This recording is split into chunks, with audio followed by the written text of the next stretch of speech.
ልትጠነቀቅላት ይገባ ነበር ማለት አትሊስት እሷ ጋር ስትሆን ስለዚህ ነገር ባታወራ። ሉሊት ግቢ እንሂድ። ይመስለኛል ትንሽዬ ሰዓት አርፍደናል። እንዴት መሄድ እንችላለን? እንዴት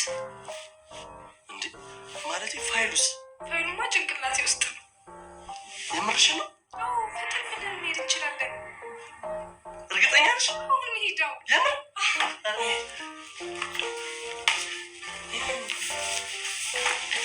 ጨዋታ ነው እንደያዘችው። ፋይሉን ያጠፋሽው አንቺ ነሽ አይደል? አንተ ምንድን ነው የምታወራው? አውቅሻለሁ። በፍጹም እንዳታጃጅ። የእናቴን ቀን ይስጠኝ። እኔ እንደዚህ አይነት አጸያፊ ነገር የዚህን ያህል ምን አደረግኩ? አንቺ ወደ ሀሳብ እርሳቸው በፍጹም አልሽኛለችው። አንቺ ግን ሳታረጅ ነው የምታወጪው። ጋይስ ምን ነው ፈለግሽ? ሁሌም እኮ እንደፈለግኩ ነው የለባት። ሔዋን ወንድሜ፣ ሔዋን እናንተ ከቡድኑ መሀል ፈገግ ብላችሁ ብታዩኝ በጣም ደስ ይለኛል። እኔም እኮ ከጎኔ ብትሆን ደስ ይለኛል። ግን እባክህ ዴቭ፣ ከአባላት ውጭ መግባት አይፈቀድም እኮ። ዴቪዬ፣ እየተደረገ ላለው ጥናት ከውጭ አማካሪ ተደርጌ የተላኩት እኔ ነኝ። ምን? አዎ ዴቭ፣ አሁን ፊቴን ወደዚህ አዙሬያለሁ። ያንተን ህልም ኦን ለማድረግ ስል ነው ወደዚህ የመጣሁት። እና ሔዋን የዛን ቀን አልጋው ላይ ቀርቼ ቢሆን ኖሮ ታሪኬ ሌላ ይሆን ነበር። አላመንኩ። ልቤ ውስጥ ያንተ አሻራ በትልቁ አለ። እዚህ ጋር ለመድረሴ ትልቁ ምክንያት አንተ ነህ። ኧረ ሰዓቴን እየገደላችሁብኝ ነው። እያች ደውቲ ነሽ ንግቡ ጣሽ እንዴ? አይዞሽ እሺ፣ አታስቢ። መውደቅ እኮ ባንቺ አልተጀመረም። ደግሞ አንዴ ብትወርቂ ደጋግመሽ ብትወርቂ መነሳት ያለ ነው፣ ችግር የለም። ልጅቷ ሉሊት ባትሆን ኖሮ አሁን ያልሽው ቃል ይሰራ ነበር ማለት። ለዚህ ቻናል አዲስ ከሆናችሁ ሰብስክራይብ፣ ቪዲዮ ከተመቻችሁ ላይክ እያደረጋችሁ ቤተሰብ ይሁኑ። እናመሰግናለን። ትንሿ ሙሽራ ሉሊት በዛሬው ክፍል ላይ እጅግ በጣም ብዙ አስደናቂ ነገሮችን አድርጋለች። ከዚህ መካከልም ሮዛ በተንኮልነት እጅግ በጣም ብዙ ነገሮችን ያበላሸችባት ሉሊት አሁን ላይ ግን ፋይሉ የተቀመጠው ጭንቅላጤ ላይ ነው በማለት እንግዲህ የያዘችው ፕሮጀክት በተሳካ ሁኔታ እጅግ በጣም ደስ በሚል ሁኔታ እንዳሳካችው ዴቭ እንግዲህ አብስሯቸዋል ማለት ነው። ሉሊት ፋይሉ በመጥፋቱ የተደናገጠችና ብዙ ነገሮችን ያስበችው አላማዋ እንዳልተሳካላት መስሏት በጣም ተጨንቃና ተጠባ ነበረ። ሁላቸውም ተደናግጠው ነበረ። በቃ ሌላ ጊዜ ትሞክራለች ብሎ ዴቭም ጥሏት ለመሄድ ነበር ያሰበው። እሷም ወደ ክፍል ገብታ በጣም አምርራ እያለቀሰች ነበረ። ምክንያቱም ደግሞ የለፋችበት እንዲሁም ደግሞ ዴቭን ከእሷ ልፋት በላይ ለዴቭ እዛ ሰው ፊት ላይ አንገቱን አስደፋዋለሁ ወንድሜን በማለት በጣም ተጨንቃና ተጠባ ስለነበር ነበር ያለቀሰችው። ይሄ በመጥፋቱ ሳይሆን ዴቭን ከሰው ፊት ዝቅ አስደረግኩትኝ፣ እሱ ተማምኖብኝ እኔ አሳፈርኩት በማለት እጅግ በጣም ተናዳና ተጸጽታ ነበረ። በዚህ መካከል ላይ ነበረ ሔዋን ወደ ሉሊት ክፍል ያመራችው። ዴቭም ሄዶ ሉሊትን እያባበላት ምንም አልሰማውም አለችው። ምክንያቱም በሰው ፊት አንገትህን አስደፋውህ ወንድሜ፣ ተማምነህብኝ እኮ ነበረ፣ እንደማኮራህ እኮ ቃል ገብቼ ነበር በማለት እሷም እጅግ በጣም በተሰማት ስሜት እየገለጸችለት ነበረ። ሔዋን ወደ ክፍል ከገባች በኋላ ግን ጾታ ብቻ ሳይሆን ስሜትን መጋራት እንችላለን እና እስኪ አንዴ ቤቱን ለቀህልን ውጣ በማለት ዴቭን ባዘዘችው መሰረት እንግዲህ ዴቭ ከክፍሉ ወጣ ካለላቸው በኋላ የራሷን ላይፍ እና ያሳለፈችውን የህይወት ታሪክ ሙሉ በሙሉ ትነግራታለች። ነገሩን ስትነግራት ከአንገቷ ቀና ብላ ከምታለቅስበት አይኖቿን እየተመለከተች እጅግ በጣም ብዙ ያሳለፈችውን ሔዋን ምን አይነት ናት፣ ማናት ሔዋን የሚለውን ሙሉ በሙሉ ግልጽ አድርጋ ሁሉንም ነገር በህይወቷ ላይ የመጡባትን እንቅፋቶችና እንዴት እንዳለፈቻቸው እዚህ ድረስ እንዴት እንደቆመችና እንደደረሰች ሁሉንም ነገር አንድ ባንድ ገልጻ ነገረቻት። ያች ትናንትና አልጋ ላይ የቀረችዋ ሔዋን ዛሬ ላይ አልጋ ቀርታ ብትሆን አሁን ላይ ያለችበት ሁኔታ ላይ መቆም እንደማትችል ለሉሊት አስረግጣ ትነግራታለች። ሉሊት ይህን ነገር ስትሰማ በሐሴት ልቧ ተደስቶ ሞልቶ ትናንትና የነበረውን የፕሮጀክቱ የጻፈችውን ኮምፒውተር ላይ ያሰፈረችውን በሙሉ ጭንቅላቷ ላይ አንድ ባንድ መለሰቻቸው። ምክንያቱም ደግሞ እንደምትችል ሙሉ በሙሉ ሁሉንም ነገር ማድረግ እንደምትችል አቅሙ እንዳላት ሔዋን ከነገረቻት በኋላ ሙሉ በሙሉ የኮምፒውተሩ ጽሑፍ ጭንቅላቷ ላይ እንዳገኘችው አመነች። ምክንያቱም ደግሞ ይህን ፕሮጀክት የተሰጣትን ሄዳ ከዴቭ ጋራ ሙሉውን ልታቀርብ ወሰነች ማለት ነው። ይሄንን ነገር እጅግ በጣም ተደስቶ ዴቭ እንግዲህ ሙሽራ መስላ ለብሳ ቆንጆ ያበሻ ቀሚሷን ለብሳ መጣች። ዴቭ አሁን እንሂድ እየረፈደ ነው በማለት ሁሉንም አስደነገጠቻቸው። ይሄ የሆነው በሔዋን ነው። ምክንያቱም ሔዋን አገዘቻት፣ ደገፈቻት፣ እህትነት ፍቅሯን ለገሰቻት። እጅግ በጣም በሚገርም ሁኔታ ከተኛችበት አንቅታት እንዲሁም ደግሞ እያለቀሰች ራሷን በጸጸት ከምትወቅስበት ቦታ ላይ አስነስታት እችላለሁ ስሜትን ሞላችባት። በዛ ደቂቃዎች ነበረ፣ በቅስፈት ነበረ ዴቭ በልተንቀሳቀስ እንሂድ ሳይረፍድብን በማለት አርፍደናል እንደውም እያለች ዴቭ በደስታ እየዘለለ እንዴ ጠፍቷል እኮ እንዴት አድርገሽ ልታቀርቢ ነው ሲላት አእምሮዬ ውስጥ ያለው አልጠፋም ጭንቅላቴ ውስጥ ነው ያለ ስትል ሮዛ እጅግ በጣም ተደናግጣ ዴቭም በነገሮቹ በመደናገጥ ሁላቸውም ተያይዘው ወደ ሚያቀርብበት ወደ ስራ ቦታ ሄደዋል ማለት ነው። ሮዛም የሰራችውን ተንኮል የገባው ይመስላል። ባንቴሪኖ ሮዛ እንዳጠፋችው ገምቷል። ምክንያቱም ሮዛ እጅግ በጣም ምቀኛና ተንኮለኛ እንዲሁም ደግሞ በእሷ ህይወት ላይ የምትቀናባት አይነት ስሜት ዴቭ የእሷና የእሷ ሌላ ሰው ሊነካው የማይችል ብላ የምታስብ ስለሆነች እንደ መጅገር ተጣብቀው ዴቭን አራገፉት፣ ዴቭን ብዙ ነገር አደረጉት እያለች ሮዛ የምትጨነቀዋ እሷ ከመጅገር በላይ ሆና እሷ ምን እያደረገችው እንደሆነ ባልታወቃት መንገድ ሌሎቹ እያጠቁትና እየጎዱት እንደሆነ ደጋግማ ስትናገር ትሰማለች።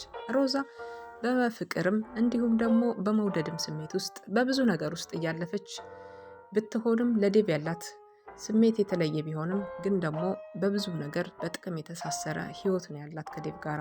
አሁን ላይ ባንቴሮ ሁሉንም ነገር አንድ ባንድ ያውቃል። ሮዛ እንዳጠፋችው ይህን ፋይል እና አንቺ ነሽ ያጠፋሽው ብሎ ሲጠይቃት አሬ እናቴን ቀን ይስጠኝ እኔ አይደለሁም በማለት መለሰችለት። እናትሽማ አልሞተችም አለች በህይወት በማለት እንግዲህ አንቺን ሳትገል እሷ አትሞትም በማለት እንግዲህ የእናቷንም ክፋትና አሻጥረኝነት እንዳለባት እግረ መንገዱን እየነገራት ነበረ። አንተ ምን ባደርግህ ነው ይሄን ያክል ለእኔ ጥላቻና ክፋት ያሳደረብህ በማለት ሮዛ እንግዲህ ተናዳ ባንቴሮን ስትመልስለት ነበረ። ባንቴሮን አሁን ላይ በጸጸት ትናንትናን ያለፋቸውን መንገዶች፣ የሰራቸውን በደሎች፣ ያደረጋቸውን ግፎች ሁሉ እየተወ ይመስላል። ምክንያቱም ደግሞ እግሩ ተይዟል፣ ጭንቅላቱና ምላሱ እየተንቀሳቀሱ ነው። አሁን ላይ ትናንትና ያደረጋቸው ጥፋቶችን ሁሉ ለማረምና ለማስተካከል እየሞከረ ይመስላል። ሉሊት አንቅተዋለች። ሉሊት ብዙ ነገሮችን ህይወቱን የቀየረችው ትመስላለች። ምክንያቱም ደግሞ በሉሊት ደስታ እሱ ዝለል አለኝ፣ አሁን ዝለል አለኝ፣ ግን መቆምና መዝለል አይችልም እንጂ ልቡ ላይ ዝለል እያለው በደስታ እንደፈነጠዘ እየነገራት ነበር ለሉሊት። ይሄ ማለት ደግሞ በሰው ደስታ መደሰት፣ በሰው ሀዘን አብሮ ማዘን የለመደ ልብ እያገኘ ነው ማለት ነው። ባንቴሮን ትናንትና ይሄ ህይወት አልነበረውም። ዛሬ በሉሊት ደስታ ዝለል አለው ልቤን ብሎ በተናገረው ንግግር እጅግ በጣም ስሜታዊ ሆኖ ነበር። ምክንያቱም ደግሞ የሉሊት ደስታ የእሱ ደስታ ሆኖ ስላገኘው ነው። እጅግ በጣም የሚገርም ነው የእሱ ለውጥ ማለት ነው። አሁን ላይ ሔዋን በዴቭ ፍቅር እየተሰቃየች ትገኛለች። እናም ሔዋን ሁልጊዜም ካጠገቡ እንደምትሆን እና አሁን ላይ የተጣበቁበትን መዥገሮች የምትላቸውን ሮዛንና እንዲሁም ባንቴሮን ህይወት ታሪካቸውን እያንዳንዱ ነገር አጋልጣ ሁሉንም ነገር ከተናገረች በኋላ ዴቭን የራሷ ለማድረግ እንግዲህ ጥረት ላይ ትገኛለች ማለት ነው። በዚህ መካከል ላይ ግን ሮዛ እንግዲህ ያልጠበቀችውን አንድ ነገር ነግራታለች ማለት ነው። ሔዋን ይሄንን ነገር እስካሁን ድረስ አልሰማችም። ዴቭ ደብቋታል። ምክንያቱም ደግሞ ዴቭ የደበቀበት ምክንያት ወንድሟ ለሀገር ሲል ለክብሩ ተሰውቷል ማለት ነው። ይሄ ደግሞ ሞት ሳይሆን የክብር ሞት ነው። ምክንያቱም የሞተው ለሀገሩ ስለሆነ ይሄ ጀግና ነው የሚባለው እና ለእሷም ደግሞ ለመናገሩ ትንሽ ጊዜ ያስፈልጋታል፣ ትረጋጋ፣ ትጎዳለች በማለት ብዙ ነገሮችን አንደኛ ዴቭ አግብቶ ጠበቃት፣ ሁለተኛ ደግሞ ወንድሟ መሰዋቱን ብትሰማ እጅግ በጣም ትጎዳለች ስላለ ሁሉንም ነገር በሚስጥር ይዞት ነበር እስካሁን የቆየው ማለት ነው። አሁን ላይ ሔዋን በስስትና በናፍቆት በፍቅር አይን ትመለከተዋለች። ዴቭ የሌላ ሰው ሆኖ ማየት ለእሷ ውድቀትና ሽንፈት ሆኖባታል።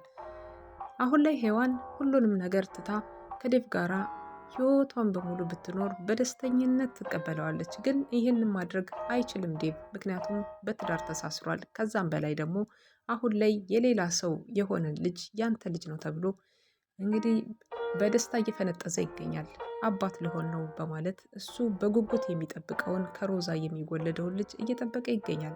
ዴቭ ብዙ ነገሮችን አሁን ላይ ትኩረት ሰጥቶ አያያቸውም። በተለይ ደግሞ የራሱ እቤት ውስጥ ያለውን ገመናና ጉድ የተደበቀውን ከኋላ ዘርዝሮ ሊያያቸውና ከፍቶ ሊመለከታቸው አልቻለም። ምክንያቱም የደጅ ስራው አድካሚና ውሎው እጅግ በጣም ፈታኝ በመሆኑ ያንን ለህዝብ ሲሟገትና ለህዝብ ሲቆም የሚውለው ትክክለኛው ዴቭ እቤት ውስጥ ያለው ገመናና እቤት ውስጥ ያለው ነገር ግን እጅግ በጣም የሚያሳዝንና የሚያሳፍር ነው። ሮዛ በሱ ላይ የምታደርጋቸው ውስልትናዎች፣ በሱ ላይ የምታደርጋቸው አንዳንድ መጥፎ ባህሪዎቿ አሁን ላይ ሁሉንም ነገር የሚያውቀው ባንቴሮንና ባንቴሮን ብቻ ነው። ባንቴሮን ስለ ሮዛ፣ ስለ ቤተሰቧ እንዲሁም ደግሞ የአንክል ልጅ ነኝ የአክስት ልጅ ነኝ በማለት ስለመጣ ይሄ የአክስት ልጅ ተብሎ የገባው ባንቴሮን አሁን ድረስ ለዴቭ የአክስት ልጅ ነው እንጂ ተብሎ የሚጠራው የድሮ ፍቅረኛዋ ወይም ደግሞ ባሏ የነበረው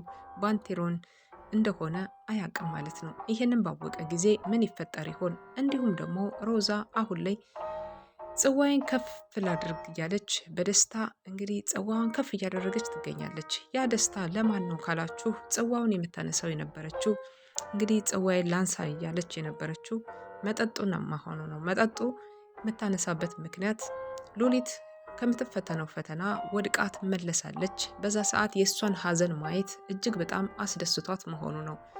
እጅግ በጣም ከፍ ማድረግ አለብኝ በማለት ሀሳቧን ስትገልጽ የነበረችው ማለት ነው። ሉሊት ግን እጅግ በጣም እንደጠበቅናት ሴት አይደለችም። በጣም እንደምትጠብቂያት አይነትም ልጅ አይደለችም። አልፋለች ሁሉንም ነገር። በቃ ይዞሽ ነገ ሁሉንም ነገር ታስተካከያለሽ፣ ገና ትንሽ ልጅ ነሽ፣ ነገ ከነገ ወዲያ ታልፊያለሽ፣ በመውደቅሽ አትጸጸች እያለች ሮዛ እንግዲህ ሉሊትን በሚነካ ልብ በሚነካ መንገድ ስታሟርትባት ነበረ ማለት ነው። እሷ ግን ልጅቷ ሌላ ናትና ይሄንን ሁሉ ያልሽውን ሁሉ አይደለችም። ልጅቷ እኮ ሉሊት እኮ ናት። እሷ ባትሆን ነበር አታልፈውም፣ እናልፈዋለች። በሚገርም ሁኔታ ታዳሚውን አስደመመችው በማለት ዴቭ ሲመልስላት ሮዛ እኮ እቺ ሉሊት በማለት እጅግ በጣም በመገረምና በመደናገጥ ስሜት ውስጥ ሆና ስትጠይቀው ነበር። ዴቭ አዎ እሷ ሉሊት ናት፣ አሸነፈች። ሁሉም ታዳሚያን አጨበጨቡላት፣ በጣም ተገርመዋል። እንዴት አይነት እውቀት መሰለሽ ያላት ብሎ ሲላት እንግዲህ ሮዛ የምትይዘው የምትጨብጠውን አጣ።